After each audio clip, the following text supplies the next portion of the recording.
আজ রাজধানীতে BNP chairman Tarique রহমানের ৮টি জনসভা। বনানী থেকে শুরু হয়ে লালবাগে শেষ হবে সমাবেশ। মোহাম্মদপুরে মামুনুল হকের আসনে ১১ দলীয় জোটের নির্বাচনী জনসভা। বক্তব্য রাখবেন জামায়াতের আমির সহ জোটের নেতারা। নিরাপত্তা পেলে ভোট দিতে আগ্রহী সংখ্যালঘুরা।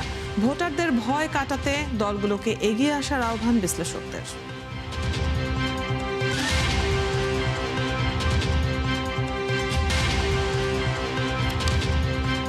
স্বাগত সংবাদ সংযোগে, সাথে আছি আমি রুবাইয়া তদিতি। শুনছিলেন শিরোনাম, এবারে পুরো খবর।